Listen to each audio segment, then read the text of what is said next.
beach travel, there's mountains, there's cookouts, and barbecues, and hiking, and family get-togethers, and warm weather, and sweat.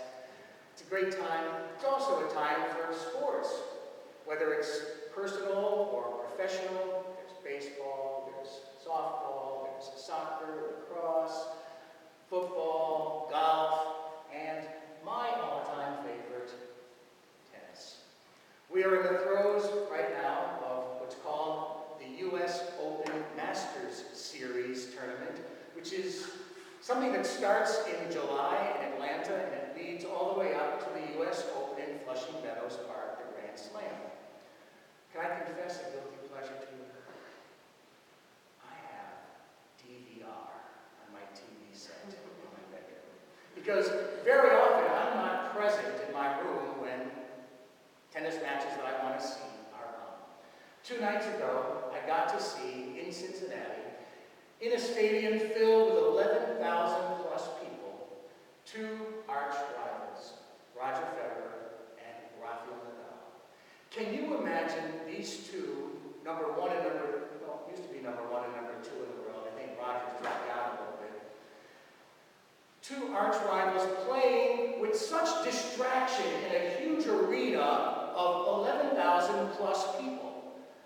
The watchword to me, if I were them, have to be focus. Focus on what I'm doing.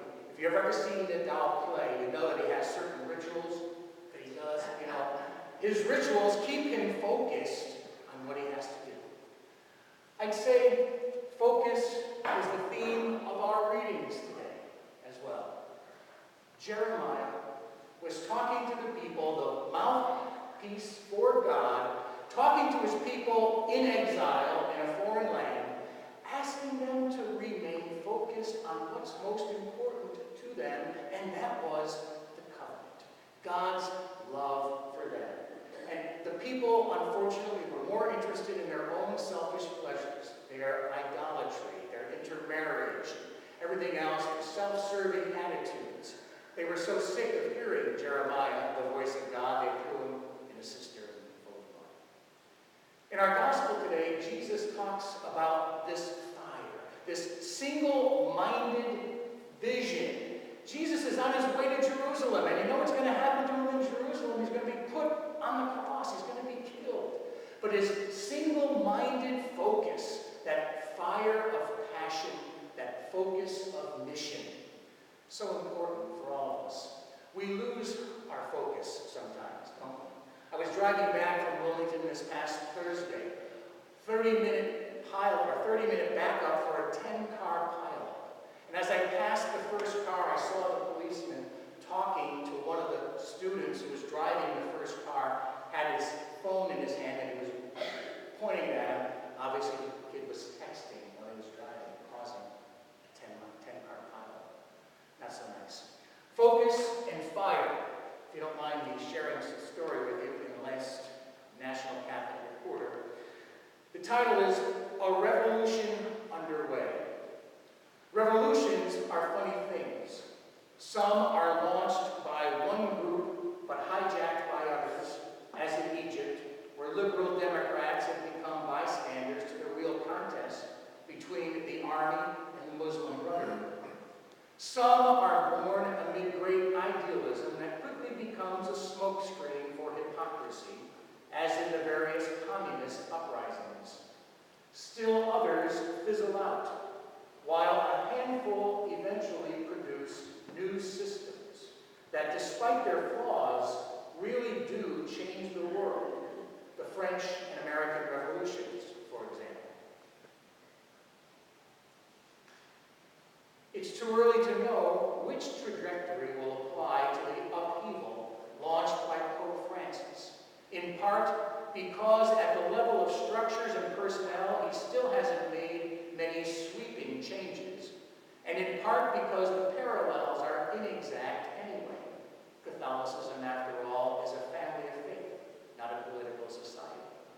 Perhaps the lone certainty is that a revolution is indeed underway. In mid-July, the Italian newspaper L'Espresso ran a cover story on the new pope under the banner headline,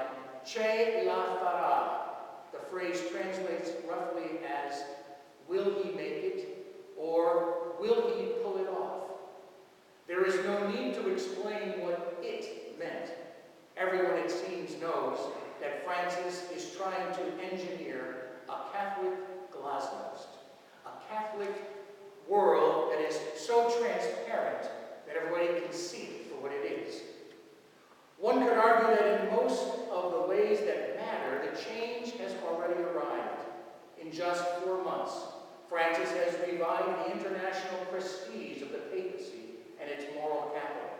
The Italian edition of Vanity Fair recently declared him its Man of the Year, including snippets of praise from unlikely quarters such as Elton John, who termed the pontiff a miracle of humility in an era of vanity. What makes the Pope so accomplished, so driven, is his focus on what's most important, Jesus Christ, and the gospel of love. That's what's most important to me, and he keeps his focus.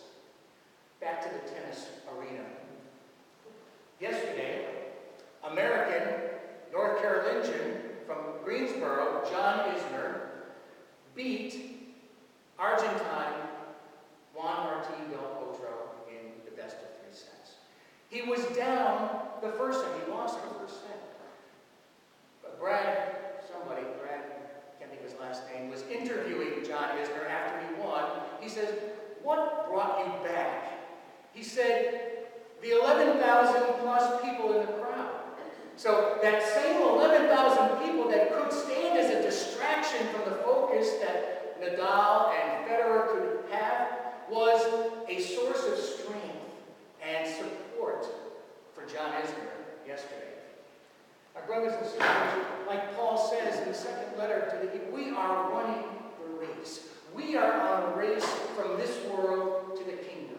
And we have to stay focused on what's most important. The finish line is Jesus Christ. The finish line is heaven. We are so easily distracted. But let us all remember and know that we have that great cloud of witnesses. All the saints and angels, all the people who have gone before us, who have loved us on this earth, who still love us from heaven, are cheering us on to victory, to ask us to keep our focus on what's most important as we run